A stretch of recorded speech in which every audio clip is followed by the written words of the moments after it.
elle est en place. C'est la poudre. Tiens, on a découpé une femme en morceaux rue de la bienséance à 2 pas du chat. Tiens, on a découpé une I am a feminist.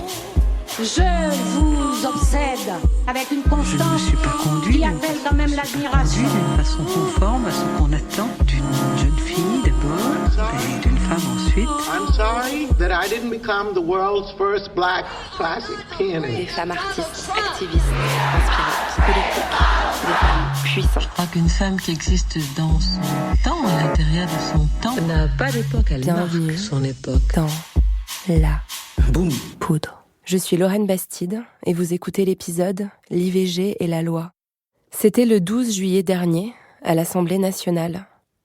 La délégation aux droits des femmes de l'Assemblée et sa présidente, Marie-Pierre Rixain, m'avaient invitée à enregistrer un épisode de La Poudre. Franchement, j'en ai vu des lieux prestigieux, j'en ai vécu des moments dingues, mais ce jour-là, j'avais un petit pincement au ventre, inédit, un certain sentiment de gravité.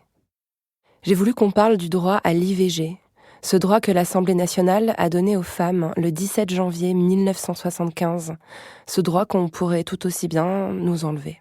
Vous étiez nombreuses ce jour-là dans la salle. L'émotion était forte. Je suis fière de partager ce moment avec vous aujourd'hui. Bienvenue à vous à l'Assemblée nationale. On est très heureuse, Marie-Noëlle Battistel et moi, de vous accueillir ici. Merci Lorraine d'avoir accepté l'invitation de l'Assemblée nationale. Merci à Lisa Carayon et Charlène Célestre d'être là également. C'était important pour la délégation aux droits des femmes, que je représente puisque j'en suis la présidente, de vous accueillir ici autour d'un sujet que Lorraine Bastide a choisi. Je tiens à dire aussi que nous lui avons laissé toute liberté éditoriale et c'était important pour nous. Donc autour de ce sujet, et je m'en réjouis, l'interruption volontaire de grossesse, et de célébrer les 20 ans de cette instance qui est née d'une loi du 12 juillet 1999 sous l'impulsion de Laurent Fabius et de Martine Inirkassou qui en était la première présidente, et de célébrer ces 20 ans au cours desquels un certain nombre d'acquis ont permis aux droits des femmes d'avancer encore davantage, donc notamment sur l'interruption volontaire de grossesse, et Marie-Noëlle Battistel en fera état, grâce également à l'impulsion de Catherine Coutel, qui était la dernière présidente, mais également en matière d'égalité professionnelle. Vous connaissez toute la loi Copé-Zimmermann. Tout ça était donc des propositions de loi, des avancées qui ont été marquées par la délégation aux droits des femmes. Donc c'est important pour nous de célébrer également avec vous cet anniversaire, de ne pas le célébrer uniquement entre nous, députés, mais bien avec vous, femmes et hommes de 2019, parce que c'est pour vous que nous travaillons, pour vos droits, pour votre liberté d'être, pour l'égalité entre les femmes et les hommes. Et donc c'était important pour nous d'être là avec vous. Merci encore, merci à Lorraine et bonne séance à la poudre. Merci beaucoup Marie-Pierre.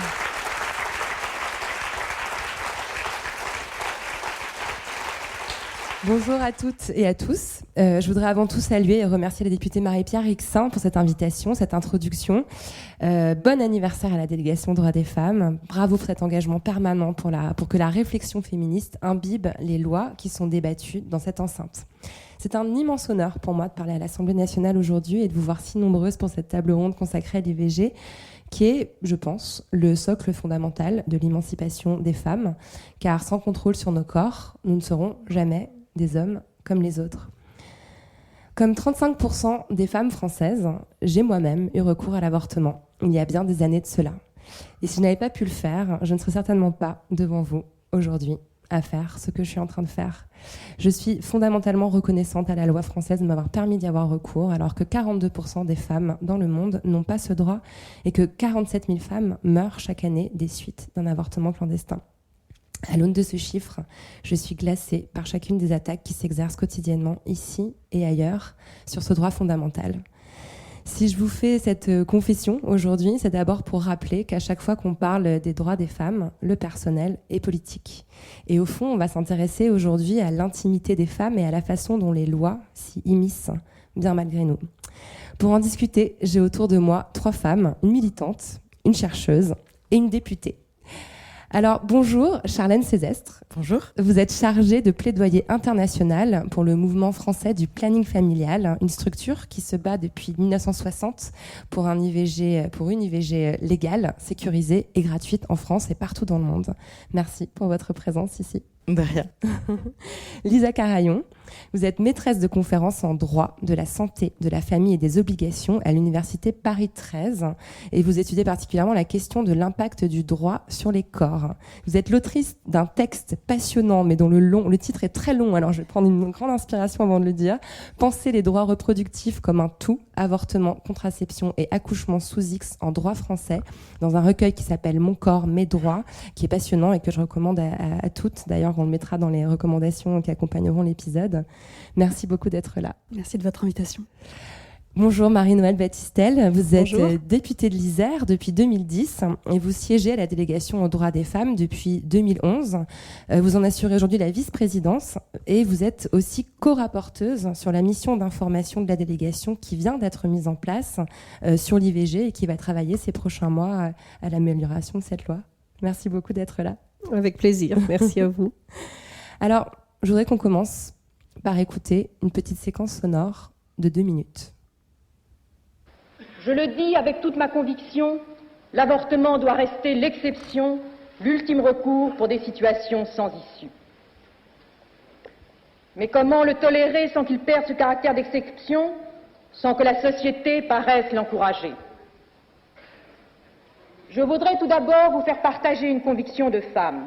Je m'excuse de le faire devant cette assemblée presque exclusivement composée d'hommes. Aucune femme ne recourt de gaieté de cœur à l'avortement. Il suffit d'écouter les femmes. C'est toujours un drame.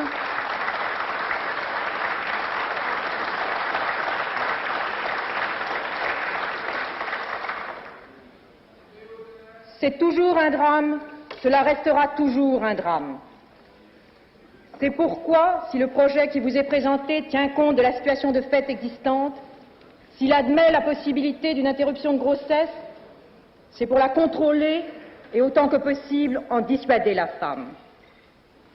Nous pensons ainsi répondre aux désirs, conscients ou inconscients, de toutes les femmes qui se trouvent dans cette situation d'angoisse, si bien décrite et analysée par certaines des personnalités de votre commission spéciale a entendu au cours de l'automne 1973. Actuellement, celles qui se trouvent dans cette situation de détresse, qui s'en préoccupe ? La loi les rejette non seulement dans l'opprobre, la honte et la solitude, mais aussi dans l'anonymat et l'angoisse des poursuites. Contraintes de cacher leur état, trop souvent elles ne trouvent personne pour les écouter, les éclairer et leur apporter un appui et une protection. Parmi ceux qui combattent aujourd'hui une éventuelle modification de la loi répressive, combien sont-ils ceux qui se sont préoccupés d'aider ces femmes dans leur détresse ? Combien sont-ils ceux qui, au-delà de ce qu'ils jugent comme une faute, ont su manifester aux jeunes mères célibataires la compréhension et l'appui moral dont elles avaient un si grand besoin ?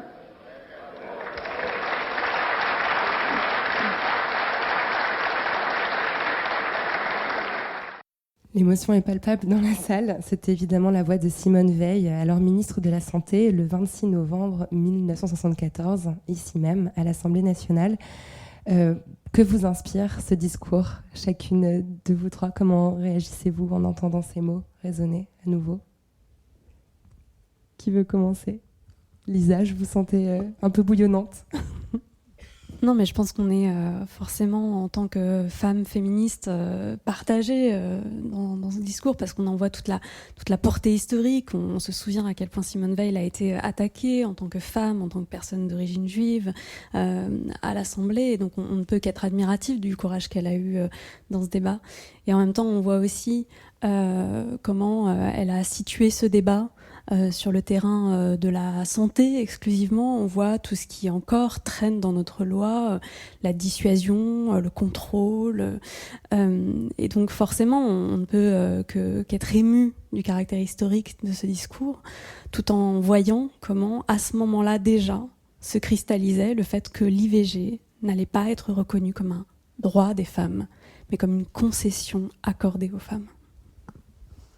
Effectivement, dans ce discours, on n'entend pas le mot liberté, le mot émancipation, le mot choix. On parle effectivement plutôt de concession. Charlène, vous le percevez de la même façon ? Oui, exactement. Je peux que rejoindre ce que ma prédécesseuse a dit. C'est que du coup, c'était un contexte particulièrement difficile et c'était énormément axé sur la nécessité de santé publique. Mais le droit à l'avortement est indispensable à tout processus d'autonomisation et d'émancipation des femmes. C'est permettre aux femmes de faire des choix pour leur vie, des choix pour leur avenir, leur permettre de prendre pleinement part à la société et de pouvoir, exercer leurs droits civils, politiques, économiques. Donc, ça reste crucial. Ce qu'elle a fait est essentiel et on l'en remercie, je pense. Il y a encore des avancées à faire. Comment la députée vit-elle ce discours à la réécoute ? Oui, je crois que dans cette maison, il y a des moments très forts que l'on peut vivre. Donc Simone Veil, avec celui-ci, avec beaucoup d'émotion et beaucoup de dureté dans les débats.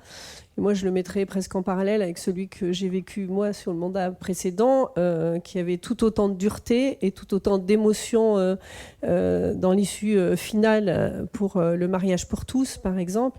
Et c'est vrai que c'est des moments mémorables dans la vie d'un député, à la fois parce qu'on imagine, avant d'y être, absolument pas la dureté des propos qu'on pourra entendre. Et puis, quand on a une issue positive comme elle a eu, comme nous avons eu, c'est beaucoup d'émotions. Et je peux vous dire que c'est la loi qui m'aura le plus marquée en 9 ans de vie parlementaire. Et je crois qu'elle, toute sa vie, ça l'aura marqué, c'est sûr. Bien sûr. Et on entend aussi dire, je m'excuse de parler à cette assemblée presque uniquement composée d'hommes. Enfin, on imagine aussi le poids des regards, des costumes, cravates braquées sur elle pendant qu'elle fait ce discours. Ça doit être. Oui, et on se dit que pour avoir les applaudissements sûrement parsemés sur les bancs, elle a dû travailler très fort pour les obtenir. Ouais. Oui, en amont, évidemment. Ouais, c'est pas complètement improvisé tout ça.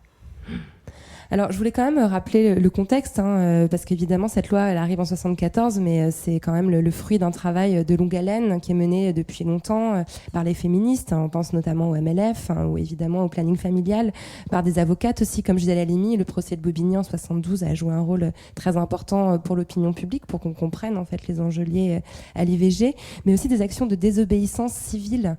Il faut rappeler aussi le rôle du MLAC, qui a revendiqué le fait de pratiquer des IVG illégalement pour sauver les femmes des dangers de l'avortement clandestin. Est-ce qu'au fond, la loi n'arrive pas avec un temps de retard sur la société ? Je parle à la juriste spécialiste des questions de corps, Lisa Carayon. Vous en pensez quoi ?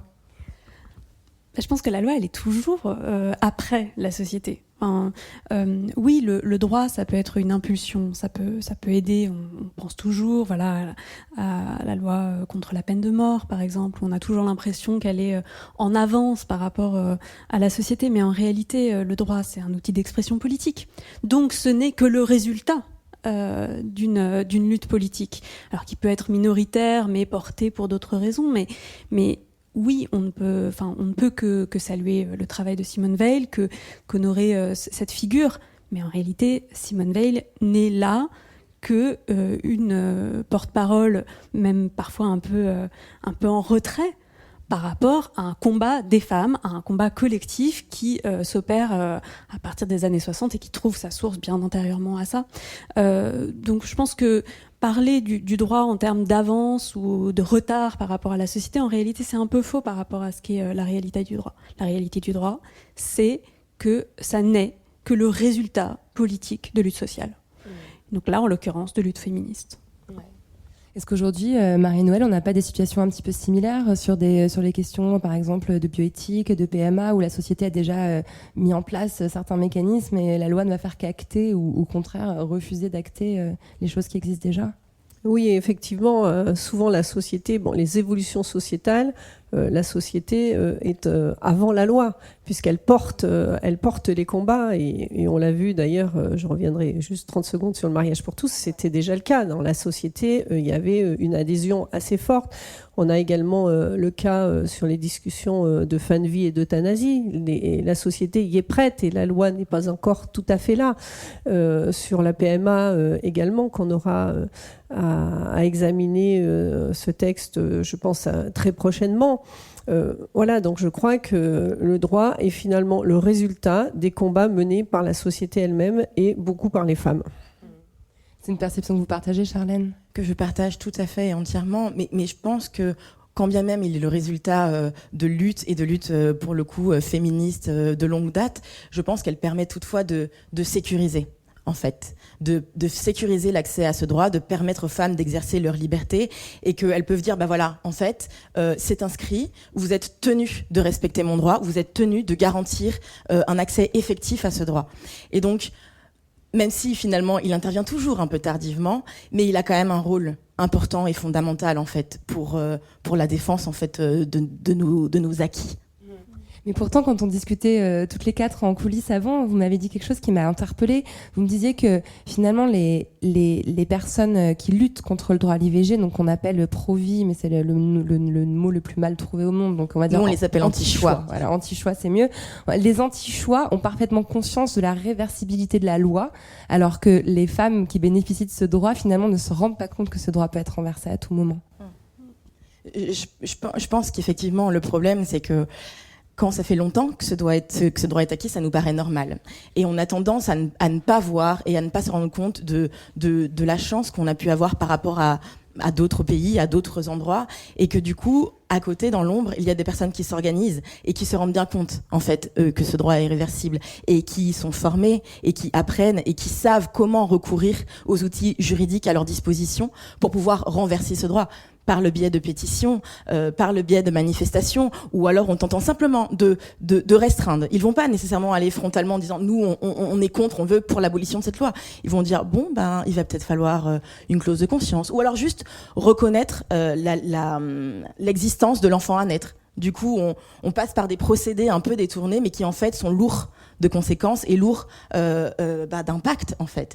Et je pense qu'il y a ce double mouvement de considérer des droits comme acquis et de ne pas réaliser la chance qu'on a, alors qu'à côté, il y a des personnes bien formées, en fait, contre nous. Elisa Carayon, ouais. C'est juste que quand on dit que le droit est le résultat d'une lutte politique, c'est le résultat d'une lutte politique dans n'importe quel sens. Et la lutte politique des anti-choix, c'est une lutte politique au même titre que les luttes féministes. Et donc si le mouvement féministe s'affaiblit ou du moins se déplace sur d'autres questions qui paraissent plus urgentes à un moment donné, eh bien, la lutte politique, elle se fait aussi contre des mouvements extrêmement organisés qui ont la vocation de modifier cette loi, c'est certain. Vous l'avez à l'esprit, cette réversibilité de la loi aussi, quand on siège... Oui, et puis je crois que le danger, c'est justement de considérer que ce droit est acquis et que finalement, la vigilance... ne s'exerce plus. Et par contre, à contrario, dans les personnes qui luttent pour un retour en arrière, notamment par le biais d'informations quelque peu faussées dans les réseaux sociaux ou par le biais d'Internet, et donc c'était bien l'objet d'une avancée dans la loi, d'ailleurs, qui permet aujourd'hui de condamner cela, mais ce sont des petites touches permanentes qui alimentent par derrière cette possibilité finalement de revenir sur ce texte et cette loi qui aujourd'hui semble pour la grande majorité des gens un acquis tellement évident qu'on n'a plus la vigilance nécessaire pour finalement mener ce combat contre une évolution négative de ce texte. Alors qu'une loi, ça peut s'amender. On voit avec quelle perversité les anti-choix américains font d'un seul coup introduire une clause qui oblige à écouter les battements du cœur du bébé avant d'avorter. Forcément, voilà, tout à fait. Ce genre de situation, on va dissuader les femmes. Et on dit toujours qu'une loi, ce qu'une loi a fait, une autre peut la défaire. Tout à fait. Et puis, ça va être s'approprier aussi un langage, le langage des droits fondamentaux, quand on parle du droit de l'enfant à naître, du droit à la vie, comme si les féministes ou comme si les femmes qui avortent n'étaient pas pour le droit à la vie, pour le droit de leur propre vie. Enfin, c'est vraiment énormément de procédés, en fait, qui sont développés. Et tu as tout à fait raison quand tu dis que c'est des luttes politiques qui sont également en face, en fait. Et des luttes politiques, des luttes idéologiques, des luttes juridiques. Et donc, vraiment, ce sont de vraies menaces. Donc, restez vigilantes et allez manifester pour le droit à l'IVG, parce que c'est quand même délirant que Marche pour la vie, il y a plus de monde, en fait, que dans les marches pour le droit à l'IVG. Alors, je vais mettre les pieds dans le plat tout de suite. Certaines militantes féministes avec lesquelles j'ai eu l'occasion d'échanger avant cette table ronde, notamment la juriste Marie-Hélène Lahaye, estiment qu'en fait, il ne devrait pas y avoir de loi garantissant l'accès à l'IVG. Alors, je vous vois ouvrir des yeux ronds, j'ai eu la même réaction quand j'en ai discuté pour la première fois, mais à bien y réfléchir, elle soutient que l'IVG doit être considéré comme un acte médical comme un autre. Au fond, il n'y a pas de loi, par exemple, sur l'appendicite. En fait, aucune régulation ne devrait venir entraver le contrôle que les femmes exercent sur leur corps. Vous en pensez quoi, Lisa Carayon, cette position-là ? Alors, je pense que je ne la partagerai pas exactement. Je pense qu'on aura un peu le temps d'approfondir, mais parce que, comme le disait Charlène à l'instant, pas de loi, laisser le libre choix aux médecins de pratiquer ou de ne pas pratiquer. En réalité, ça ne garantit pas les droits quand il y a des refus. Parce qu'on ne dit pas il n'y a pas de loi sur l'appendicite, mais il y a des lois sur la responsabilité médicale, sur les cas dans lesquels on peut intervenir sur le corps ou non, sur le remboursement, etc. Donc peut-être que si on était dans un monde idéal où les femmes étaient soumises à aucune pression, ni dans un sens ni dans l'autre, où les médecins avaient tous les moyens pour exercer leurs actes, où les femmes pouvaient exprimer leur volonté et voire sanctionner juridiquement les refus qui leur sont opposés, alors oui, peut-être qu'il n'y aurait pas besoin de loi spécifique à l'IVG. Mais je pense qu'on n'est pas dans ce monde-là. Je pense qu'on en est encore au stade où, dans notre loi, l'avortement n'est pas vu comme un droit à strictement parler, et que avant d'en arriver à ce moment idéal où il n'y aurait pas de loi, je pense qu'il faudrait déjà arriver à faire des textes et des jurisprudences qui garantissent un véritable droit. Alors après, ce que contient la loi, la façon dont elle est formulée, les délais, etc., ça c'est une autre question. Mais je pense que, sauf à avoir une position libertarienne qui n'est pas la mienne, je pense que le droit est aussi une sauvegarde et une protection des femmes. Et qu'il ne faut pas fermer la porte à ça. Par contre, concernant les délais, vous avez une position peut-être un peu plus surprenante ? Alors, je ne sais pas si elle est surprenante, mais moi, je pense qu'il ne devrait pas y avoir de délai à l'avortement. C'est le cas au Québec, pour des raisons en réalité assez peu politiques. La loi a été abrogée, puis en fait, on n'a pas réouvert la discussion, parce que je pense que l'avortement est un droit des femmes sur leur corps, et qu'à cet égard, la question du dépassement d'un délai ne devrait pas avoir cours, parce que c'est le droit à la fois à disposer de son corps et à refuser de faire un enfant. Après, je vois bien ce que cette position peut avoir de choquante quand on s'imagine des avortements qui pourraient avoir lieu à 8 mois de grossesse. Alors déjà, je rappelle qu'actuellement, ça arrive. Quand on a un enfant handicapé. Voilà, tout à fait. Le droit à l'IVG pour des causes médicales n'est pas limité dans le temps. Donc il est totalement possible de faire une IVG jusqu'à la dernière minute de sa grossesse, mais dans certains cas seulement. Et moi, ce qui me gêne, c'est justement le jugement qui est porté par le droit sur ces cas. Des cas médicaux, essentiellement, y compris pour la vie des femmes. Et je pense qu'il ne devrait pas y avoir de délai à cet égard. Et pour ça, je pense qu'on peut s'appuyer notamment sur les écrits d'une philosophe qui s'appelle Judith Jarvis Thomson, qui, dans un texte pour une défense de l'avortement, soulignait ce paradoxe à la fois philosophique et juridique, qui est que si vous choisissez de faire un enfant, que vous le portez à terme, que vous le reconnaissez, que vous faites établir votre filiation, que vous en prenez la responsabilité juridique, économique, morale, parentale, et qu'un jour cet enfant est malade, rien dans le droit ne peut vous obliger à donner une goutte de votre sang pour le sauver. Vous le ferez, probablement. Mais si vous refusez de le faire, rien ne peut vous contraindre à ne faire que serait-ce qu'un don de plasma pour sauver votre propre enfant. En revanche, si cet enfant n'est qu'au stade embryonnaire et qu'il est dans votre corps, alors on peut vous empêcher de vous en débarrasser et donc vous contraindre à mettre votre corps au service d'un enfant à naître. Et là, quand on voit ce paradoxe, on comprend pourquoi la notion de délai est absolument contradictoire avec un véritable droit des femmes à disposer de leur corps. D'ailleurs, c'est un chiffre que j'ai lu dans l'article dont j'ai parlé tout à l'heure, donc dans votre article. En fait, au Québec, il n'y a pas de limitation au droit à l'avortement, de délai, et 92% des IVG ont lieu avant 12 semaines, qui est le délai légal en France. On peut quand même supposer qu'une femme qui arrive à 4 mois de grossesse, si elle est encore enceinte, c'est qu'elle le veut. Enfin, c'est encore une fois ce que dit Simone Veil, genre faisons confiance aux femmes, quoi. Alors Charlène, je vous vois faire la moue. Non, je voulais juste ajouter sur... je pense qu'il faut aussi qu'on parte du postulat que subir une grossesse non désirée est une violence. Et en fait, si on aborde la question sur ce prisme-là, je pense que ça change radicalement la position en fait sur la question. Quand on ne souhaite pas avoir d'enfants et qu'on se retrouve à poursuivre une grossesse qu'on ne désire pas, c'est une violence extrême. Et d'ailleurs, je pensais à une résolution du Parlement européen en 2018 qui en attestait. Sur la question de l'allongement des délais, je pense que c'est plus compliqué. Sur la question de quand on arrive à 4 mois, c'est qu'on l'a désiré.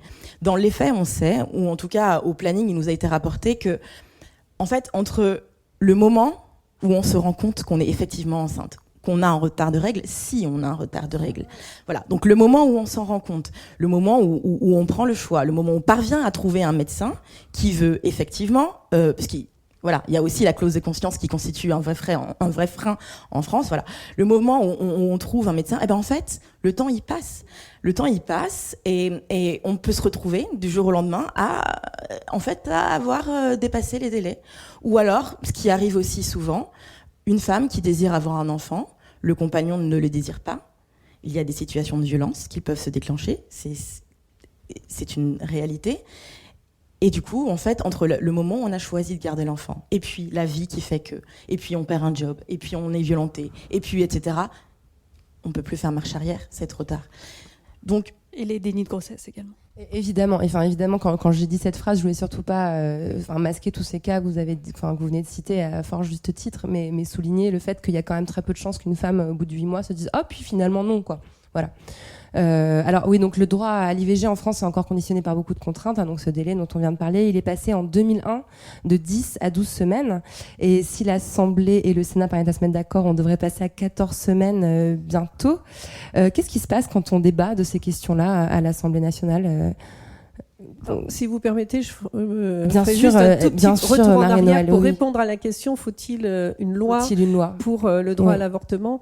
Moi, je pense honnêtement, dans le contexte qu'on connaît aujourd'hui, une loi, c'est une protection, une loi, c'est une sécurité, et ça instaure un droit qui est opposable pour la femme, et elle peut exiger.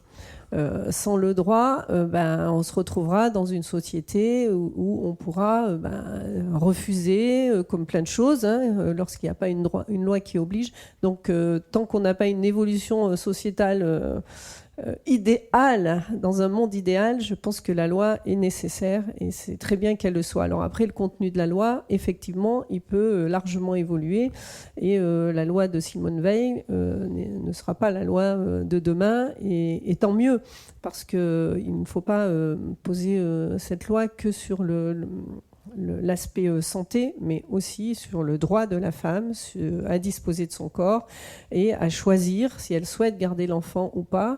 Alors là, on arrive dans la question des délais, et je m'associe totalement à ce que Charlène a dit à l'instant, parce qu'on peut décider de garder l'enfant, une femme peut décider de garder l'enfant, et puis sa condition sociale, familiale peut évoluer, et elle peut changer d'avis, elle a le droit de changer d'avis, et la question du délai se pose. Alors c'est 12, c'est 14, c'est 24 en Angleterre, c'est 24 aux Pays-Bas, c'est 5 mois je crois en Autriche, ou 4 mois, je ne me souviens plus très bien. Mais en fait cette question des délais va se poser forcément, et faut-il pas de délai du tout ? Ça pose quand même question, et je pense qu'on n'ira absolument pas jusque-là, mais en tout cas un allongement est discutable. En tout cas, cette mission, en tout cas que je vais conduire avec ma collègue, permettra de peser et de faire évoluer la réflexion sur cette question des délais, probablement. En tout cas, un jour, j'avais interviewé une sociologue spécialiste des questions de handicap, et c'est vrai que j'avais jamais pris conscience du fait qu'un bébé handicapé à naître, on peut le faire passer, comme on disait à l'époque, jusqu'à 9 mois, alors qu'un bébé valide, on peut pas. Il y a quand même quelque chose de très très très gênant aussi sur le plan des droits humains quand on réfléchit comme ça. Donc effectivement, cette loi a certainement encore beaucoup de points à améliorer. Et après, sur les 12 et 14, si vous permettez, oui. Il faut aussi qu'on parle tous de la même chose, parce que certains parlent de semaines d'aménorrhée et d'autres de semaines de grossesse. Là, on parle d'aménorrhée. Et quand on est de 12 à 14, ça revient au même selon de quoi on parle. Donc, il faut aussi se mettre d'accord sur les termes. Tout à fait. Alors, vous avez évoqué, Charlène, cette clause de conscience. En fait, en France, on est soumis à une double clause de conscience. Donc le planning familial porte depuis des années la revendication de se débarrasser de la clause de conscience. Expliquez-nous en quoi ça consiste. Pourquoi on dit que c'est une double clause de conscience, en fait, Charlène ? En fait, il existe dans le Code de santé publique déjà une clause de conscience pour tous les actes médicaux. Madame Veil, quand elle a fait passer la loi pour l'avortement, elle a dû faire des compromis. Et je pense que c'est un compromis qu'elle a eu avec le corps médical et avec les personnes religieuses, de dire, voilà, en fait... on va créer une clause de conscience spécifiquement sur le droit à l'avortement. Or, les féministes, et que nous sommes, nous militons pour que, en fait, le droit à l'avortement est un droit comme un autre. Il n'est pas nécessaire qu'il y ait cette double clause qui soit opposée aux femmes. Donc ça veut dire que sinon, on considère que ce droit est un droit à part.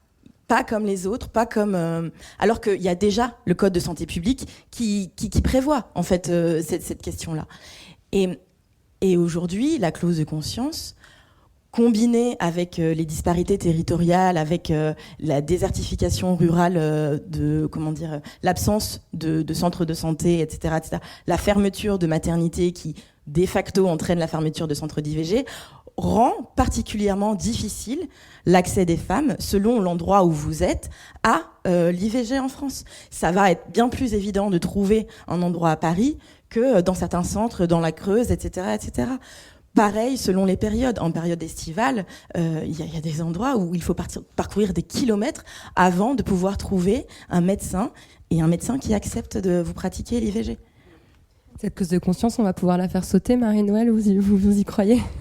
Beaucoup d'entre nous sommes favorables à ce qu'elle soit supprimée parce que, en fait, cette clause de confiance, elle instaure une obligation d'orienter cette double clause. Et il suffirait qu'on confère à la clause de conscience traditionnelle cette obligation d'orienter la patiente. Mais on voit que dans la réalité, ça ne se passe pas tout à fait comme ça et qu'on oriente quelquefois, et c'est ce que nous disaient déjà des personnes que nous avons auditionnées, l'orientation selon les endroits territoriaux, mais aussi selon la personne qu'on a en face de nous, elle va orienter vers quelqu'un dont elle sait pertinemment qu'il refusera, pour réorienter vers un autre et que finalement les délais soient passés au moment où on trouve finalement la bonne personne. Donc la double clause n'est finalement pas une sécurité totale. Donc je crois que la supprimer, alors bon, certains nous disent que la supprimer entraînerait des difficultés encore supérieures pour obliger à orienter, mais moi je ne vois pas honnêtement la différence, donc on sera, je pense, nombreux à vouloir la supprimer. Maintenant, serons-nous majoritaires ?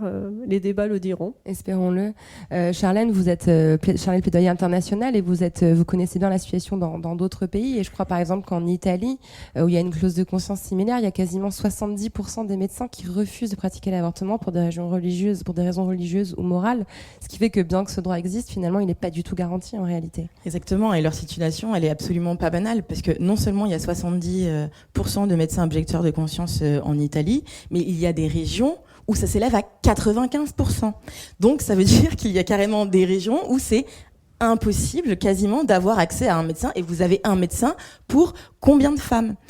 Par ailleurs, ce qui est assez drôle, non, je dirais même triste en Italie, c'est que ce qui se passe, c'est qu'il y a aussi une telle stigmatisation sur l'avortement, que ça reste un tel tabou. En fait, en Italie, il y a des médecins qui sont objecteurs de conscience dans le public, mais qui, en privé, dans les cliniques privées, sous condition de paiement, bien évidemment, vont accepter de pratiquer l'IVG. Sauf qu'ils ne veulent pas que dans le public ça se sache, puisque sinon les confrères vont les décrier, etc., etc. Donc qui n'ont pas nécessairement fondamentalement en fait une opposition religieuse à la question, mais étant donné que c'est un sujet sociétal qui cristallise tellement de choses, ils ne veulent pas pratiquer dans le public, mais par contre en clinique, sous conditions de financement, etc., vont accepter de le faire. Et du coup c'est encore un autre problème incroyable. Lisa Carayon. Oui, mais je pense qu'il faudrait faire des études plus fines, mais je pense qu'en réalité, la question du financement est à cet égard fondamentale. C'est-à-dire qu'on dit toujours la clause de conscience. Oui, je veux dire, politiquement, c'est très important, la clause de conscience. C'est indéniable. C'est dire que c'est un acte particulier, grave, stigmatisant. D'ailleurs, petite anecdote, mais une clause de conscience, il en existe pour d'autres actes. Les manipulations sur les embryons in vitro, donc attenter à la vie, et aussi la stérilisation contraceptive. Comme par hasard. Alors que là, on n'attente à aucune vie dans la stérilisation contraceptive. Donc on voit bien que c'est politique et que c'est important politiquement. Mais en réalité, cette clause de conscience, elle permet indéniablement à un grand nombre de praticiens de refuser de faire cet acte, non pas parce qu'ils y sont fondamentalement opposés, comme tu viens de le dire, mais aussi pour des raisons financières. Et quand on voit l'évolution des lieux où l'avortement est pratiqué en France, on voit qu'il y a une diminution dans le public, mais il y a une diminution encore plus forte depuis les années 70 dans le privé.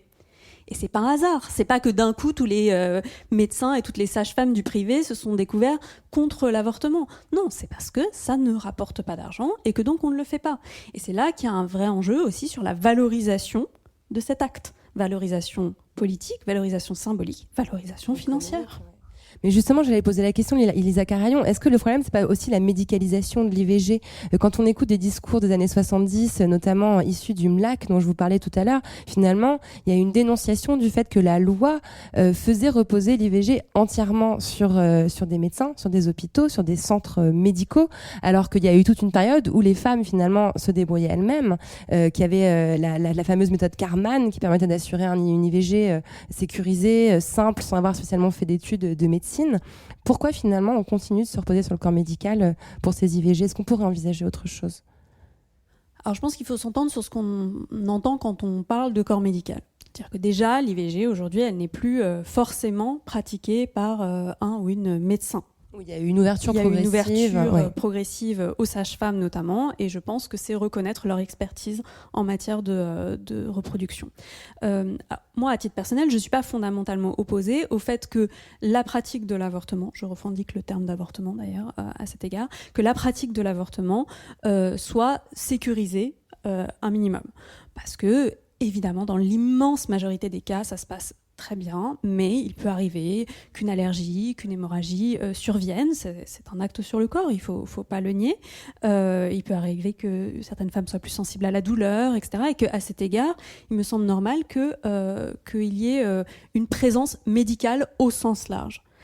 Pour autant, ça ne signifie pas que ça devrait limiter l'IVG à des hôpitaux ou des cliniques.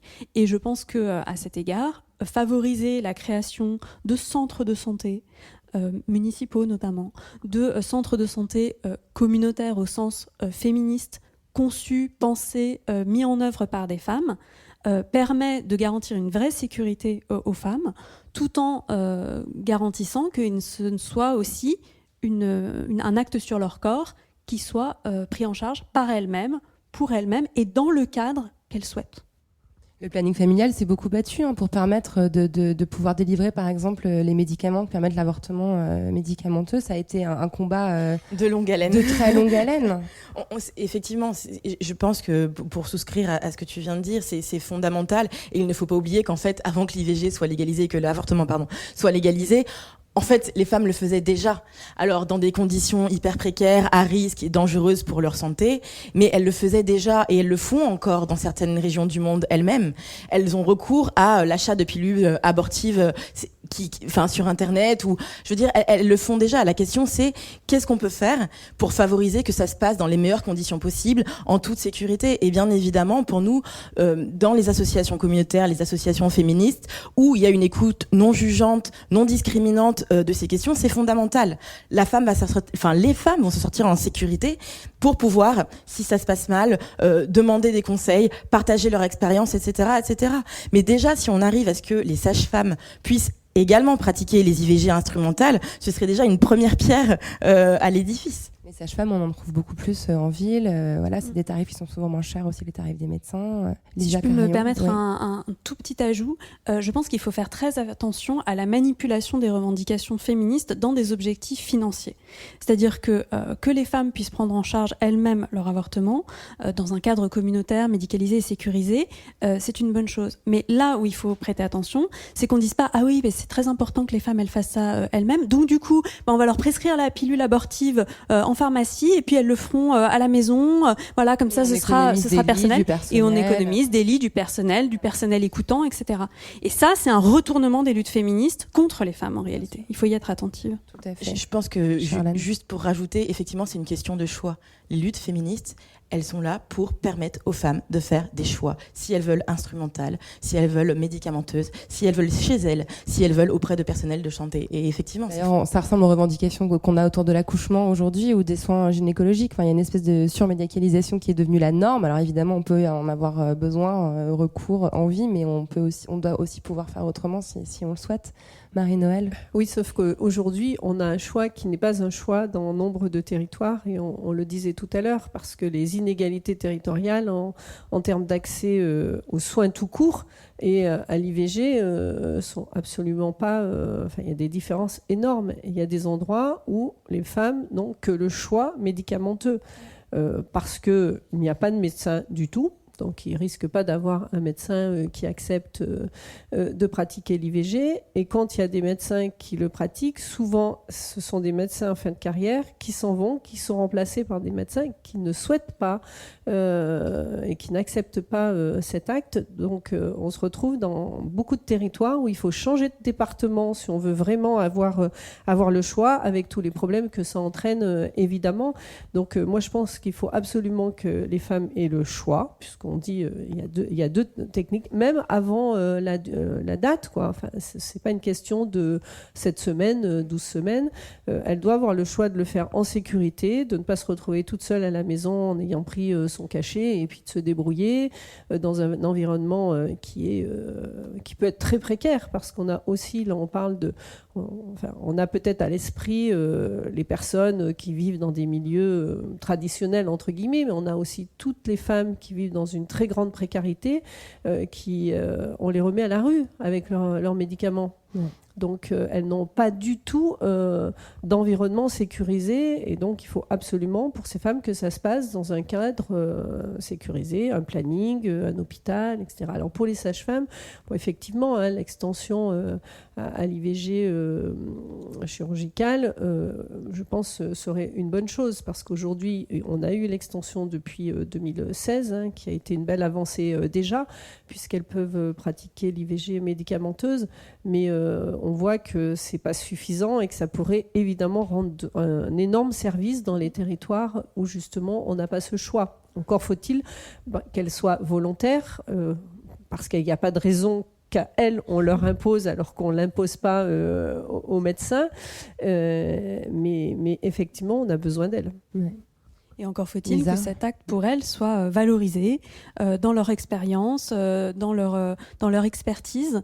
Et c'est là qu'on voit qu'en réalité, cette question de l'avortement, elle est directement aussi en lien avec, par exemple, le fait que les sages-femmes sont aujourd'hui sous-payées, sont parfois contraintes à faire des actes qui ne relèvent pas de leur responsabilité parce qu'il n'y a pas de médecins, pas assez, etc.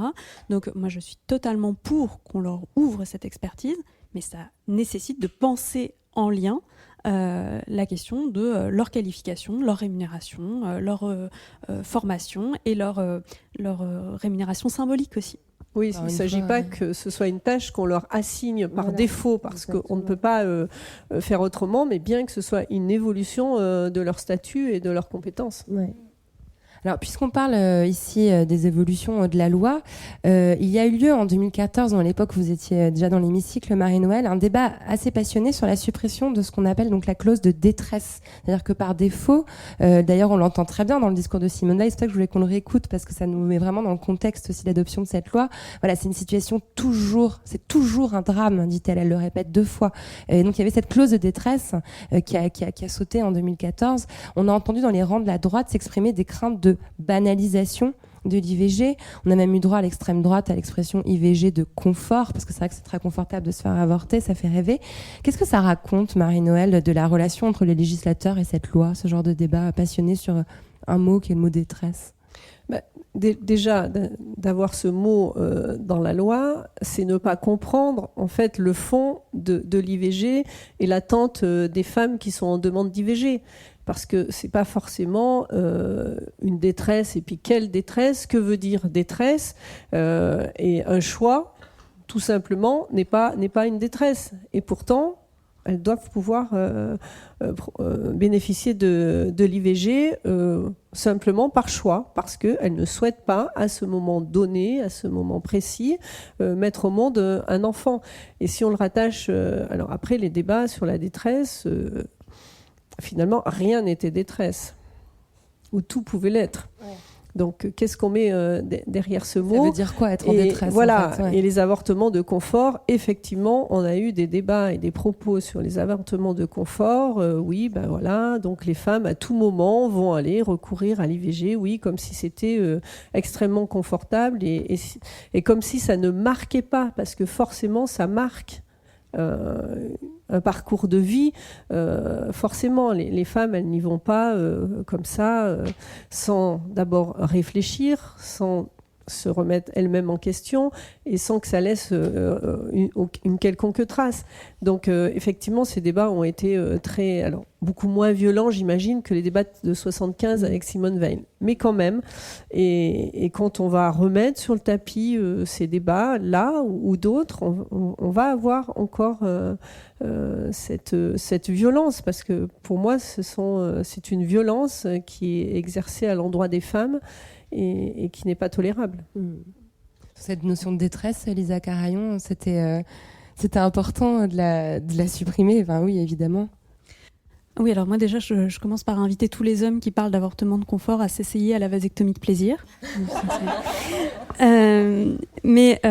Alors, cette notion de détresse, elle est très intéressante politiquement, parce que en réalité, juridiquement, elle n'a jamais eu aucun impact concret.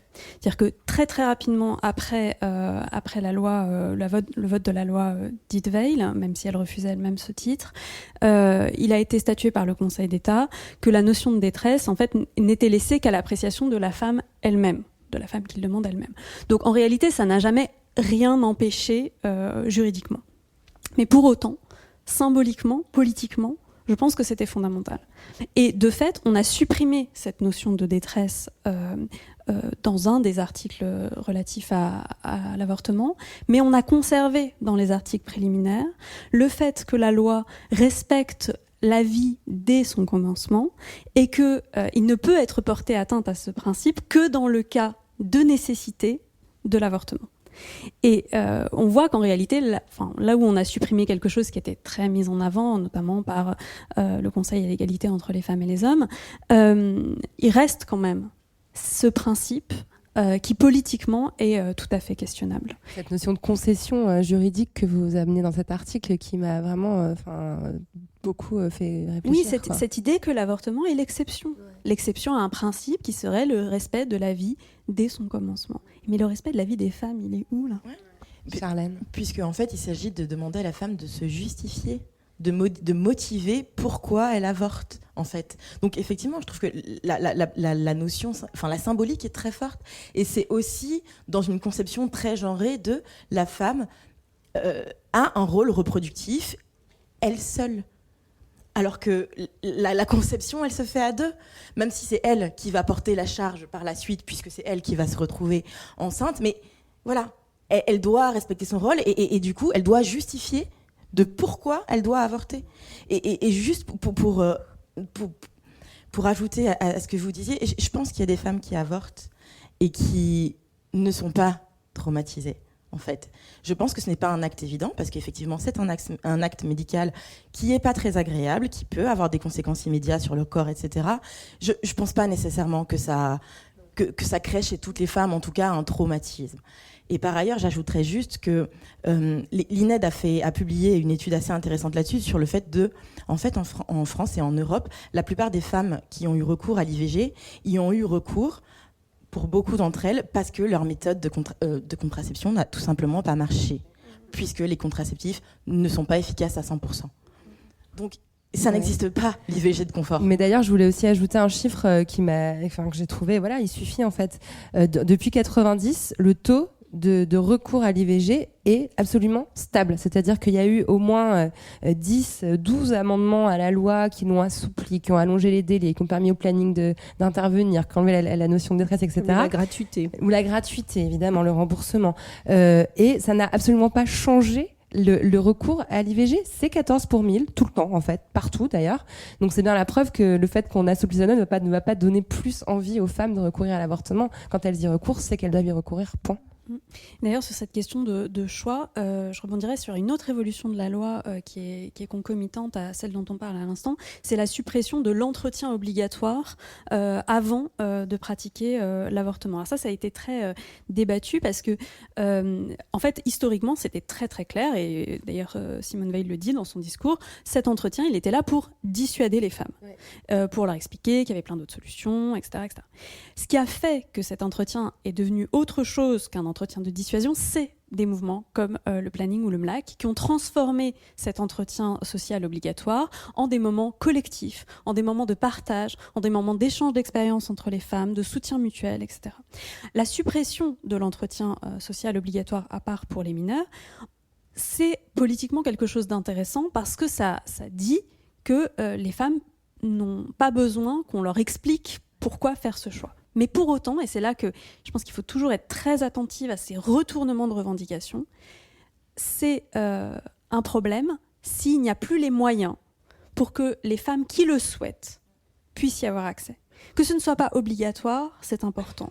Que du coup, ça devienne inexistant pour celles qui le souhaitent, c'est également un problème. Et c'est là où il faut, encore une fois, faire attention au retournement politique de nos luttes. Tout à fait. D'ailleurs, c'est un enchaînement parfait avec le prochain thème que je voulais qu'on aborde, qui est le fameux délit d'entrave à l'IVG, où en fait il est question aussi, alors à l'origine, ce délit d'entrave, c'était une disposition qui permettait de condamner les personnes qui empêchaient physiquement l'accès à un lieu où on pratique l'IVG, comme on peut voir souvent dans les séries américaines, les pro-life avec leurs photos de bébés morts par 4x3 devant les centres, et eux, ils ont le droit de le faire. Mais depuis 2014, cette disposition permet aussi de punir ceux qui entravent l'accès à une information juste concernant l'avortement. Ce qui est d'ailleurs aussi un lieu où évidemment les différences socioculturelles se manifestent. C'est plus facile de s'informer quand on a chez soi des livres, des parents qui ont fait des études, etc. Bref, Marie-Noëlle Battistel, est-ce que cette loi sur le délit d'entrave était nécessaire et a-t-elle porté ses fruits ? Oui, effectivement, elle était nécessaire, attendue, justement, pour condamner ces informations biaisées dont je parlais tout à l'heure. Et il y a eu des condamnations, fort heureusement, mais qui ne suffisent pas, parce qu'on voit qu'aujourd'hui circulent encore sur un certain nombre de sites des incitations. Ça veut dire quoi concrètement ? C'est-à-dire que quand on met IVG dans Google, en gros, on va tomber sur des contenus dissuasifs, c'est ça ? Alors, pas forcément si on met IVG sur Google. Enfin, j'ai pas fait ça hier, donc je peux vous dire. Mais en tout cas, circulent encore des propos qui sont dissuasifs et qu'il faut vraiment condamner. Et cette loi a été effectivement extrêmement nécessaire. Et on a vu que ça avait quand même fortement réduit. Et puis, pour revenir sur le délai de réflexion des femmes qui était obligatoire, puisqu'on nous disait oui, mais il faut quand même bien qu'elles réfléchissent, etc. Comme si une femme qui prenait cette décision devait réfléchir 10 fois, alors qu'un homme, quand il prend une décision, on ne lui demande pas s'il a bien réfléchi et s'il ne faut pas encore 10 jours pour qu'il revienne et qu'il réfléchisse. Donc moi, je trouve que c'était extrêmement important aussi de supprimer cela. Par contre, je suis alertée sur ce que vous me dites, parce qu'il faut laisser aussi le choix, finalement, d'avoir cet accompagnement sur cette réflexion, qui peut être appelée autrement qu'un délai de réflexion, mais pour être accompagné, vraiment connaître comment ça va se passer, et puis ses vrais droits. Et je crois qu'il y a un certain nombre de centres périnatales qui procèdent là, et le planning accompagne aussi. Mais c'est vrai qu'il faut les moyens pour ça, et on n'est pas suffisamment nombreux pour le faire. Il y a énormément de disparités territoriales et effectivement une inégalité face à l'accès à l'IVG qui est évidente. Je voulais faire un tout petit détour par les territoires et les départements d'outre-mer où on sait que cet accès à l'IVG est encore plus compliqué là-bas. Charlène, je me tourne vers vous parce que vous avez aussi été membre de l'association Culture Égalité Féministe de Martinique. Vous m'en voulez d'avoir été creusé dans votre passé militant, mais je trouvais que c'était très, très intéressant. Et j'amène ça un peu comme un cheveu sur la soupe, mais je trouve que c'est très important de le rappeler. Dans les années 70, alors que les femmes en métropole se battaient pour le droit à l'IVG, dans les départements d'outre-mer, on pratiquait la stérilisation de force et l'IVG de force. C'est-à-dire qu'il y avait en fait 2 poids 2 mesures. Pour les femmes blanches de métropole, le droit au contrôle des naissances, et pour les femmes noires des territoires d'outre-mer, le contrôle des naissances forcé. Je dis ça comme ça, je ne sais pas si vous avez envie de réagir, mais c'est important de le rappeler. D'ailleurs, je rappelle le livre où j'ai lu ça, c'est le livre de Françoise Vergès, qui s'appelle Le ventre des femmes. Charlène. Il y a toujours eu cette petite exception culturelle, sauf dom-tom, c'est assez... C'est ça, exactement. Et je pense qu'effectivement, que ça brasse d'autres questions sur le colonialisme, sur la régulation des naissances, etc. Mais c'est vrai que il y a d'une part cette question-là, et puis je pense que dans ces territoires-là, ça reste aussi des fortes zones sinistrées en termes d'infrastructures, de santé, de proximité. Clairement, c'est un vrai souci. Et je crois qu'il y a aussi, mais comme partout encore, cette forte, ce fort tabou et cette force... imprégnation de la religion, qui a aussi énormément de poids, où on va, je pense, avoir... Mais je veux pas, prétendre, mais je pense que c'est pareil, il y a un fort taux d'objecteurs de conscience, en fait, dans ces régions-là, ce qui facilite encore moins. Il y a également aussi, parce que les Antilles, c'est une petite... c'est des petites îles accolées, donc il y a aussi la question de l'immigration et des femmes issues des îles un peu plus précaires, Haïti, Saint-Domingue, etc., qui en plus donc n'ont pas de statut administratif et juridique et qui vont avoir d'autant plus de difficultés à parvenir à avoir accès à ces soins d'urgence, alors même que dans les hôpitaux, l'IVG est supposé être un soin d'urgence gratuit, etc.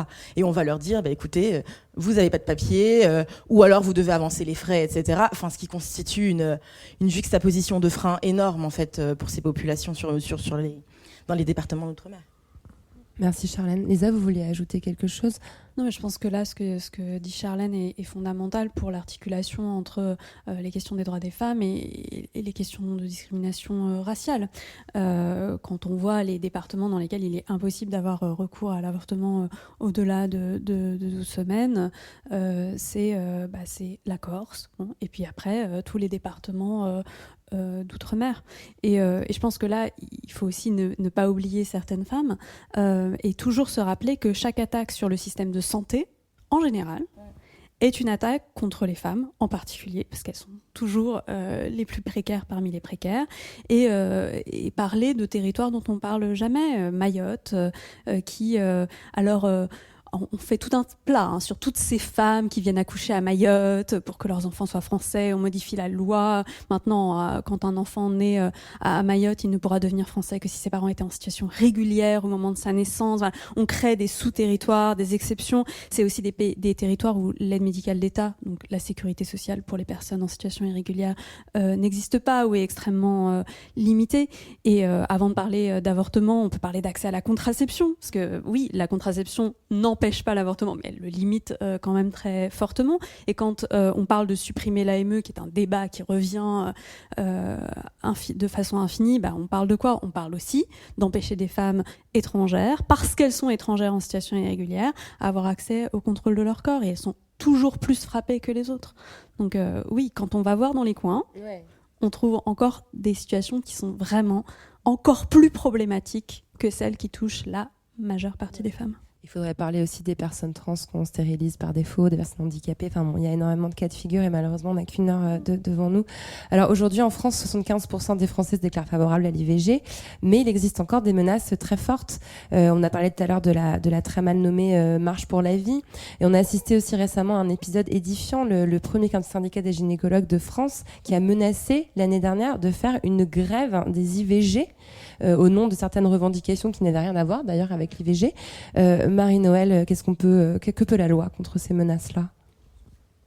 Alors déjà, que peut la délégation aux droits des femmes ? Et là, je me retourne vers la présidente qui est là, puisque ça a fait l'objet d'une discussion au sein de la délégation qui a été proposée par sa présidente Marie-Pierre Rixain, et une approbation à l'unanimité des présents pour déposer une résolution, en tout cas s'insurger contre les propos notamment du Saint-Gov qui avait été proféré au mois de septembre 2018 de l'année dernière et qui avait qualifié l'IVG d'homicide. Et ensuite, la même chose, le débat a eu lieu au sein de la délégation. Je précise pour celles qui ne connaissent pas la délégation, c'est que cette délégation, elle est composée de 35 parlementaires, mais qui sont issus de tout bord politique. Donc c'est une délégation transpartisane et chaque groupe politique a des membres à la délégation aux droits des femmes, ce qui fait d'ailleurs sa force, parce que lorsqu'il y a des amendements à porter, ils sont portés collectivement dans chacun des groupes par le biais des propositions de la délégation aux droits des femmes. Donc ça, c'est la petite parenthèse, mais qui est important parce que quand on est sur tous les bancs et qu'on porte les mêmes amendements, le gouvernement doit quelque part un peu céder. Donc c'est une force. Et puis tout dernièrement, évidemment que la délégation s'est insurgée contre ce chantage qui effectivement n'avait rien à voir avec l'IVG, mais finalement c'est une monnaie d'échange, c'est inacceptable et c'est effectivement il fallait rappeler que les femmes ont le droit de disposer de leur corps. C'est un droit fondamental et ça ne peut pas faire l'objet de chantage pour des revendications tout autres, et même pour celles qui concerneraient l'IVG d'ailleurs. Donc ces deux résolutions, on les a affirmées très fortement et je crois qu'il est important que la délégation aux droits des femmes porte cela. Alors pour ce qui est de la loi, eh bien effectivement peut-être la loi n'est pas assez coercitive, la loi n'est pas assez... quand on voit qu'il y a ce chantage, ça veut dire que dans leur esprit, eh ben, ils peuvent refuser du jour au lendemain de procéder à ces actes. On est encore sur la concession, ce mot que Lisa Carillon emploie et qui me tourne dans la tête depuis que j'ai lu cet article. En fait, voilà, on est sympa, on fait des IVG, mais on peut arrêter à tout moment. Hein. C'est vraiment ça, en fait, l'état d'esprit. C'est-à-dire qu'on n'est pas sur des questions juste de droit et de santé, mais juste un truc sympa qu'on a arraché. Le temps tourne et j'aimerais quand même qu'on puisse parler au moins 5 minutes de l'international. Alors, avant qu'on pleure, j'aurais quand même donné une bonne nouvelle. Entre 2000 et 2018, 21 pays dans le monde ont rendu l'IVG légal, comme par exemple en Irlande, après un référendum qui a fait couler beaucoup de larmes de joie chez les féministes, moi la première. Pourtant, aujourd'hui encore, une femme meurt toutes les 9 minutes dans le monde d'un avortement clandestin. En Europe, l'IVG est encore interdite à Malte et très très restreinte en Pologne et risque d'ailleurs de le devenir encore plus. Aux États-Unis, on a vu récemment de nombreux États comme l'Alabama, le Texas durcir leurs lois. En Argentine, les féministes ont malheureusement échoué. Vous avez le foulard vert des militantes argentines, Charlène, sur la table. Quelle est l'urgence aujourd'hui, Charlène, vous qui plaidez sur cette scène internationale, quelle est l'urgence ? Je pense qu'il y en a plusieurs. D'une part, il faut vraiment... je pense qu'il faut qu'on ouvre les yeux et qu'on s'en rende compte des menaces qui pèsent sur ces droits. Ces droits ont été acquis par des luttes et en fait doivent être maintenus par des luttes parce qu'il y a des mouvances anti-choix, comme on les a dit, qui regroupent à la fois des courants religieux et à la fois une grande majorité des partis d'extrême droite qui se professionnalisent, qui investissent le langage des droits fondamentaux, qui se forment aux questions de comment fonctionnent les institutions, qui sont énormément présentes dans les institutions européennes, qui vont faire des pétitions, qui vont faire du lobbying, etc., etc. Et donc, je pense qu'il est important qu'on soit vigilant. On a un devoir de vigilance et je pense qu'on a aussi un devoir de solidarité. la France a eu un fort leadership dans les enceintes internationales pour défendre le droit des femmes, pour défendre le droit des personnes LGBTQI, puisque généralement, c'est pas que le droit à l'avortement. C'est le droit à l'avortement, le droit des femmes, le droit des personnes LGBTQI, la question de l'euthanasie. C'est tout un programme, en fait. Et du coup, je pense que c'est crucial que la France continue son plaidoyer, sa solidarité à l'égard des mouvements féministes et des mouvements qui se battent à l'international pour défendre et conquérir ces droits. Vraiment. Juste pour vous donner un exemple, il y a le Parlement européen, ça s'appelle EPF, ils ont élaboré un rapport sur des anti-choix qui ont rédigé un manifesto qui s'appelle Restaurer l'ordre naturel, qui a été créé par l'Agenda Europe, qui est une coordination d'organisations et de personnalités politiques anti-choix qui ont un but très simple, restaurer l'ordre naturel, avec des orientations politiques stratégiques, avec des financements colossaux pour le faire. Et je pense que ce document mérite à être connu et permet de se rendre compte de la force d'impact que peut avoir ces mouvements-là et de la solidarité qu'ils ont par ailleurs, parce que c'est des organisations américaines qui financent, c'est des organisations hongroises, c'est un soutien du gouvernement hongrois sur les mouvements anti-choix. Donc vraiment, je pense que la solidarité et ouvrir les yeux, c'est crucial, et défendre pour la reconnaissance de ces droits partout et dans les textes internationaux, c'est fondamental. Il faut organiser la riposte parce qu'ils sont très, très, très structurés en face. Lisa Carayon, c'est quoi pour vous l'urgence aujourd'hui concernant l'IVG ? Alors sur le plan international, puisque c'est le sujet, je ne prétendrai pas avoir l'expertise de Charlène, mais ceci dit, sur le plan juridique, il y a quand même une instance qui est importante, c'est la Cour européenne des droits de l'homme. L'organisme un des organismes qui veille au respect des droits fondamentaux dans l'espace européen, bien au-delà de l'Union européenne, parce que c'est un espace européen élargi, qui comprend la Russie, la Turquie, etc.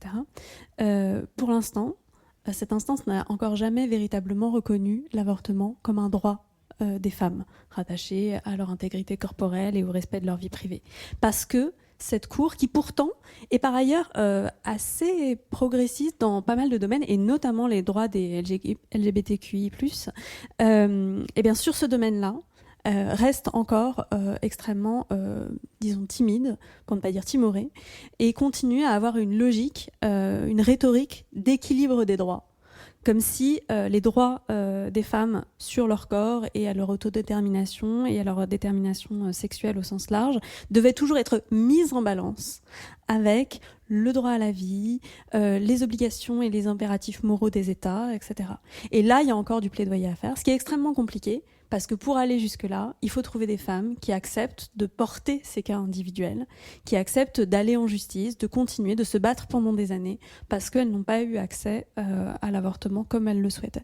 Il faut de la jurisprudence. Il faut de la jurisprudence, et donc il faut des militantes, et il faut des groupes militants qui soutiennent ces femmes pour porter des cas individuels qui ensuite ont des impacts collectifs. Le mot de la fin pour vous, Marie-Noël ? Oui, mais je pense qu'il faut aussi une solidarité entre les pays et ne pas considérer, parce qu'en France, ça se passe pas trop mal, il ne faut pas avoir un regard vigilant sur ce qui se passe dans les autres pays. Et c'est pour cela que nous avons adopté également une autre résolution concernant la proposition de loi polonaise qui visait à réduire évidemment le droit à l'IVG. C'est déjà drastiquement voilà, et donc la délégation a réaffirmé ce caractère fondamental de ce droit. Et effectivement, vous le disiez, c'est pas inscrit comme un droit au niveau européen, mais c'est pas inscrit au niveau de la Constitution française non plus comme un droit, et peut-être faudrait-il le faire. Merci, c'est magnifique, j'en rêve aussi. On va déjà vous applaudir parce que vous avez été merveilleuse. Merci beaucoup.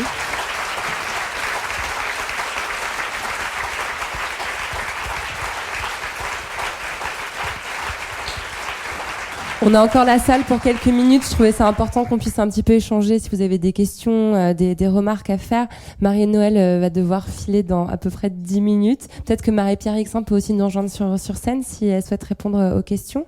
On vous écoute maintenant. Est-ce qu'on a un micro pour la salle ? Oui, je crois qu'il y avait une question là au premier rang.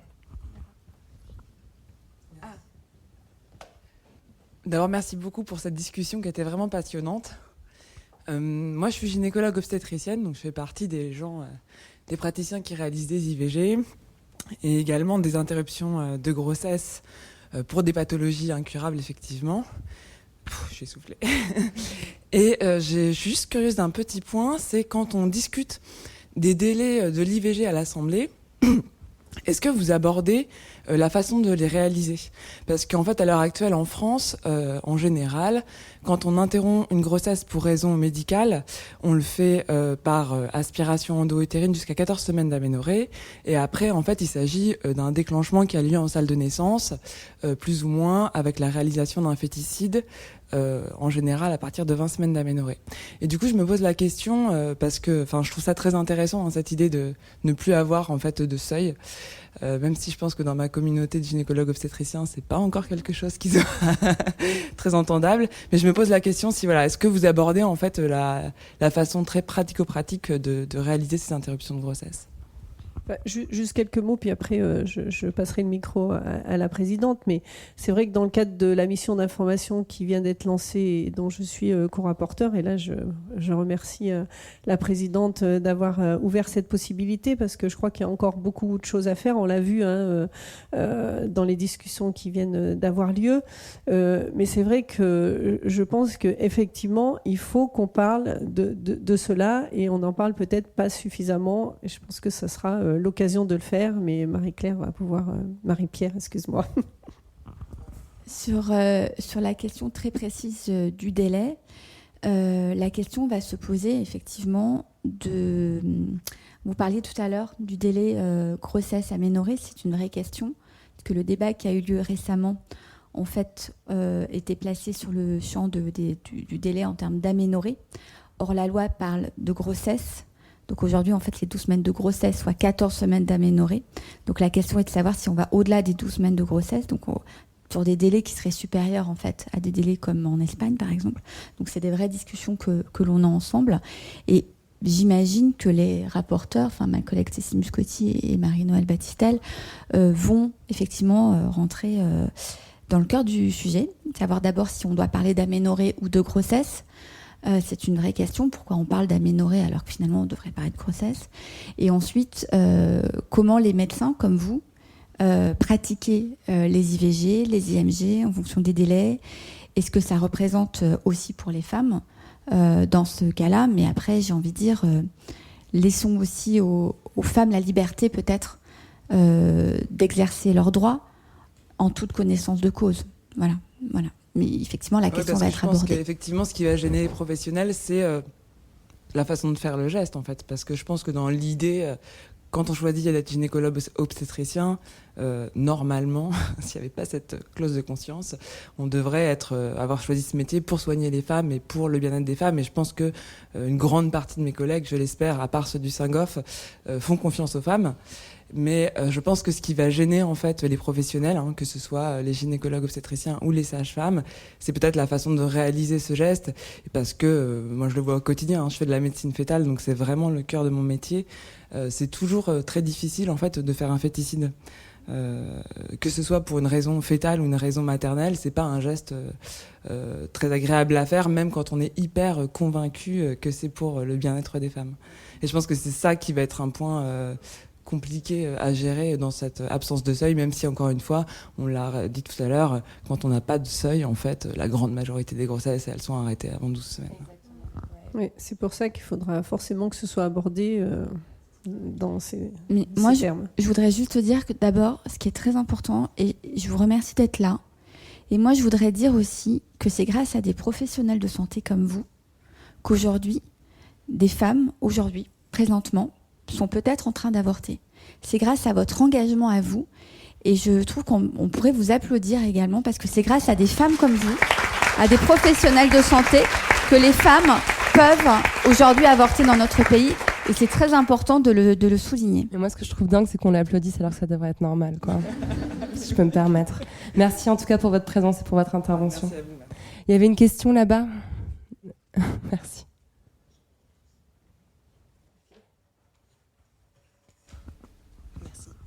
Merci déjà à toutes pour cette discussion que j'ai trouvée extrêmement intéressante. Pendant tout le temps où vous parliez, je me suis demandé, peut-être un peu naïvement pour les spécialistes de la loi que vous êtes, est-ce qu'on pourrait rendre le droit à l'avortement vraiment incontournable ? Donc vous avez parlé en fin de discussion de l'inscrire dans la Constitution. Et du coup, maintenant que j'ai un peu ma réponse, qu'est-ce que nous, qui sommes simples citoyennes, peut-être militantes pour certaines, mais pas toutes, qu'est-ce qu'on pourrait faire ? Est-ce que c'est possible, en tant que non-actrice professionnelle de la vie politique, d'avoir une influence pour que ça devienne une réalité ? Peut-être que le planning familial a besoin de recruter des bénévoles, je ne sais pas. Ou Lisa Carayon, vous avez l'air d'avoir une réponse à donner à cette jeune femme. Alors, moi, l'inscription dans la Constitution, je veux dire, oui, symboliquement, bien sûr, mais tellement d'autres droits. Donc, en fait, tellement d'autres droits sociaux, tellement d'autres droits au respect du corps des personnes migrantes. Enfin, moi, je suis pas intimement persuadée que, même si symboliquement je vois bien l'intérêt, que l'inscription constitutionnelle soit la réalité. Parce qu'en vrai, et je pense que vous pourrez approuver, on ne pourra jamais forcer la main de la personne qui intervient. Et ça, c'est une réalité qu'on doit admettre. Donc je pense que c'est moins ce combat-là, qui est un combat qui serait vraiment extrêmement difficile, notamment en raison des règles de modification de la Constitution, c'est moins sur ce combat-là qu'il faut se concentrer que sur l'effectivité de ce qui existe déjà. Quand vous disiez c'est extrêmement compliqué de faire un féticide, oui, bien sûr, mais quand on voit la pauvreté de la formation des personnels médicaux sur les questions de droits des femmes, de contraception, d'avortement, quand on voit à quel point c'est la punition pour les internes de faire les avortements pendant leur stage parce que personne ne veut les faire, etc. Quand on voit à quel point c'est compliqué financièrement d'avoir accès à des centres, etc. Avant de nous lancer dans la bataille constitutionnelle, mais déjà faisons ça. Faisons en sorte que pour un médecin, ce soit un ou une médecin, un ou une sage-femme, ce soit un acte qui soit considéré comme normal professionnellement. Faisons en sorte qu'il y ait des centres de planning familial au sens large, de planification dans la majorité des communes de France. Faisons ça déjà. Et ensuite, une fois qu'on sera les pionniers mondiaux du droit à l'avortement, on le mettra dans notre Constitution et on deviendra le porte-étendard international de cette question. Mais on est loin de ça. Ouais, je souhaiterais justement ajouter et abonder. Je pense qu'effectivement, en France, c'est un droit pour l'instant acquis et je pense qu'on doit travailler à ce que cette loi, elle soit appliquée. Déjà, ce serait pas mal, à ce qu'on élargisse et à ce qu'on favorise l'accès effectif des femmes à l'IVG partout, pour toutes et quand elles le veulent. Déjà, je pense que ce serait pas mal. Et je pense qu'aussi, il y a aussi un travail de donc lever les obstacles financiers, lever les obstacles juridiques, quelque chose dont on n'a pas eu le temps de parler, mais lever les freins socio-culturels. Parce que je pense que si on a systématiquement une résurgence des mouvements anti-choix et des mouvements contestataires, c'est parce qu'à un moment donné, il y a peut-être un manque d'éducation et un manque d'ouverture, en fait, des personnes sur la compréhension de qu'est-ce que c'est, pourquoi on y a recours. C'est des questions de discussion, des questions de genre, que la femme n'est pas faite pour procréer, c'est pas sa fonction, voilà, c'est un individu à part entière avec des droits. C'est questionner les rôles de genre, les rapports sociaux de domination. Et je pense que c'est en ça que, par exemple, l'éducation à la sexualité est crucial et pertinent et devrait être mise en œuvre. Aujourd'hui, la loi, elle prévoit quoi ? 3 cours, 3 séances par an et par niveau. Quand on sait qu'elles sont pas mises en œuvre pour des questions de manque de formation des professionnels et des professeurs, pour des questions de manque de financement, etc. Si déjà on investissait ça, ce serait un énorme pas en avant. Mais encore une fois, ça dépend de où on se situe. Bien évidemment que la question va être totalement différente dans d'autres pays où ce droit n'est même pas reconnu, où les conditions d'accès à l'IVG sont uniquement limitées à malformation fœtale, danger pour la mère, etc., etc. Donc vraiment, c'est aussi une question de niveau, une question d'échelle. Et je pense qu'effectivement, en France, le combat pour l'instant, il est ailleurs. Oui, effectivement, dans l'éducation, on a auditionné donc des personnes qui interviennent dans les classes et ils nous disaient on arrive péniblement à intervenir une fois seulement dans le cursus collégien. Donc ça veut dire que c'est pas toutes les années, c'est au moins une fois par an qu'il le faudrait, au moins. Et c'est vraiment un minimum parce que c'est la question de la prévention, de l'éducation, etc. Et puis aussi de poser un cadre, des limites, parce qu'on parlait aussi dans ces auditions des violences faites aux femmes, et il y a une telle banalisation de la violence aujourd'hui que même les jeunes filles considèrent des actes violents comme étant des actes, non, c'était pas si violent que ça, parce que voilà, donc on a cette escalade, et aujourd'hui on a encore plus besoin d'intervenir, donc il faudrait vraiment qu'on puisse avoir les moyens de le faire. Et puis évidemment, dans les modules de formation, à la fois des médecins et des infirmières, il faut qu'il y ait un module de formation là-dessus, parce que ça montrerait que c'est un acte comme les autres. Donc pour répondre à votre question, comment aider en étant féministe ? Non mais c'est vrai, en luttant pour l'égalité des hommes et des femmes, en éduquant, en partageant vos connaissances, vos convictions. Parce qu'en fait, on parle que de ça là. Peut-être. Est-ce que juste, moi, il y a une devise que j'aime beaucoup des femmes argentines qu'elles ont utilisée, et je pense que c'est très pertinent, le triptyque contraception pour ne pas avorter, avortement pour ne pas mourir, et éducation à la sexualité pour pouvoir faire des choix. Et je pense que c'est fondamental. J'ai des frissons. Merci Charlène. Peut-être que on va pas pouvoir prendre tout le monde. On va prendre une petite frustration tout à l'heure, et puis après on prendra la vôtre, et malheureusement après on va devoir se séparer. Bonsoir, je suis médecin généraliste et je pratique des IVG par aspiration à l'hôpital. Je suis membre d'un réseau de santé, le réseau Révo, qui s'occupe d'accès à l'IVG médicamenteuse en Ile-de-France. Merci beaucoup pour cette belle table ronde. Nous avons la compagnie. Une remarque sur le financement, puisque je bosse dans un centre qui est extrêmement vétuste à la PHP. On n'a pas de moyens pour travailler. Et au-delà du fait d'ouvrir aux sages-femmes, à Révo, on est à fond pour que les sages-femmes pratiquent l'IVG instrumentale. Je rejoins ce que disait, je crois que j'ai reconnu Laura Perlingo, je crois, devant, qui parlait de la difficulté de faire des féticides. Et en fait, on n'est pas accompagné. On est en première ligne pour du coup faire des IVG. C'est un métier que je fais avec beaucoup de passion et beaucoup de plaisir, mais j'ai fait un burn-out en fin d'année, et parce qu'on n'a pas de supervision, on n'a pas de soutien psychologique, on accueille des récits de violence et personne nous aide. Donc c'est crucial, c'est la question de l'argent, je pense. Il faut des sous pour les droits des femmes, il faut vraiment de l'argent, parce qu'au-delà de faire des réunions, des Grenelles ou je sais pas quoi, il faut des moyens. En fait, il faut des sous, plein de sous. Voilà. Nous, à Révo, on a de la chance, on est financé par l'ARS Île-de-France, qui nous finance 100%. Par qui ? À l'Agence régionale de santé d'Île-de-France, D'accord. qui est très très en pointe et qui nous finance et qui nous permet de fonctionner. Mais au-delà de ça, les centres d'IVG ont besoin de sous pour accueillir des médecins en stage, pour les former, pour nous payer de la supervision dont on a fort besoin. Voilà, donc que faire pour débloquer des fonds pour les femmes, pour qu'on puisse travailler. Voilà. Comment on fait ? Marie-Pierre, on se tourne vers vous parce que vous êtes là. Mais vous avez raison. Alors, ce que vous dites par rapport au financement qui est le vôtre, notamment sur les ARS Île-de-France, c'est intéressant parce qu'en fait, on pointe dans votre question la question de la différence de prise en charge en fonction des territoires. Donc, d'abord, en fonction des ARS, qui sont en fait des agences du ministère de la Santé, pour expliquer, mais qui sont en fait régionalisées.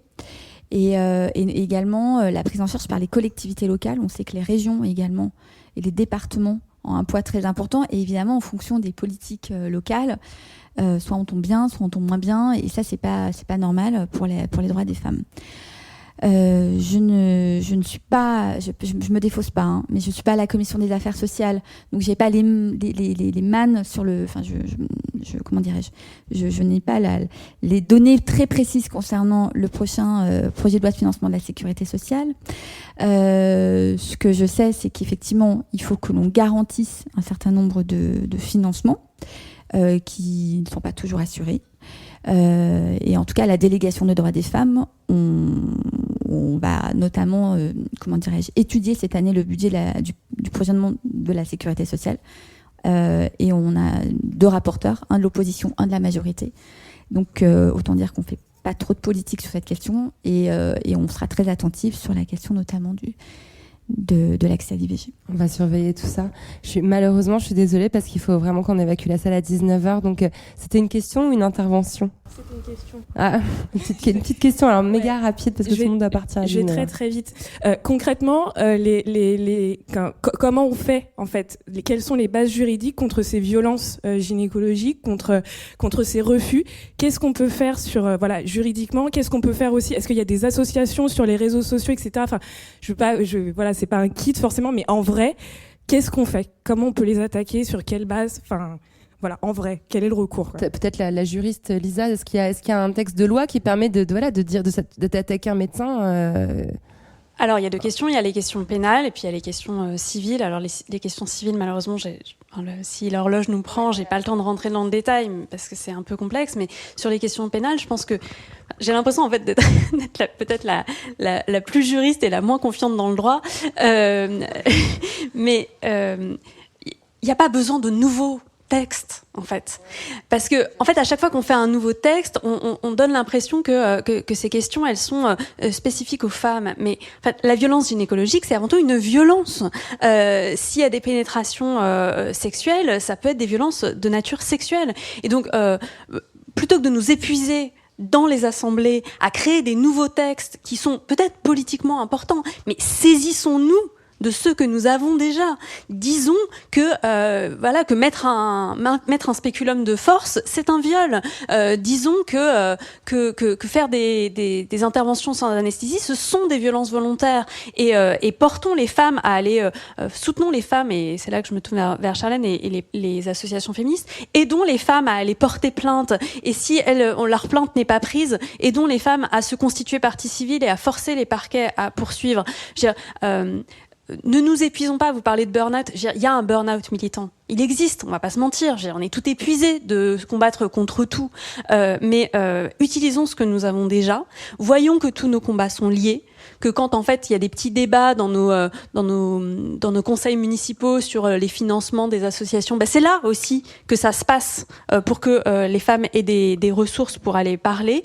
Utilisons les moyens que nous avons à notre disposition. Concentrons nos efforts sur la question de l'argent, parce que en fait l'argent dans notre monde capitaliste c'est le monarque de la guerre. À un moment donné il va falloir le dire. Disons, portons les droits des femmes comme des droits des personnes en fait, en général. Amen.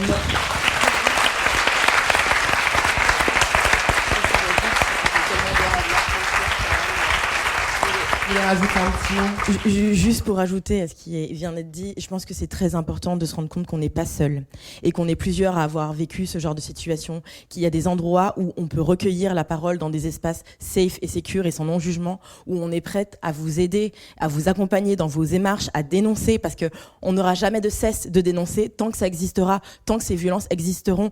Et je pense qu'il ne faut pas inverser... je veux dire, les violeurs, c'est eux. Les agresseurs, c'est eux. Et je pense qu'il y a une nécessité de faire sororité, en fait. Merci beaucoup à toutes les trois, quatre avec Marie-Noëlle. C'était vraiment un honneur de pouvoir échanger avec vous aujourd'hui. Merci à vous toutes, cette salle passionnée, attentive, combattante. Ça me rend heureuse de vous voir, en fait, c'est fou. Merci à Charlène Césestre, Lisa Carayon et Marie-Noëlle Battistel d'être venues faire parler la poudre avec moi. Et merci encore à Marie-Pierre Rixin pour son invitation. Dans la description de l'épisode, vous trouverez des liens vers des associations auxquelles vous pouvez faire des dons ou apporter de l'aide afin de protéger le droit à l'avortement en France et dans le monde. La Poudre est un podcast produit par Nouvelles Écoutes. Merci à Aurore Meyer-Mailleux pour la réalisation, à Gaïa Marty pour la programmation, la prise de son et le reste. Au mixage aujourd'hui, Marion Emery. Merci à Bonnie Banane pour sa chanson dans le générique. Merci à vous pour l'écoute. On se retrouve sur Internet, Instagram, Twitter, Facebook. La Poudre est partout. Si vous avez des réflexions, des compliments ou des critiques à faire, n'hésitez pas. J'adore ça. Ah, j'allais oublier, pour lire les mêmes livres que moi, allez sur le site La Poudre lit. Vous connaissez la suite. Prenez soin de vous et continuez de faire parler la poudre.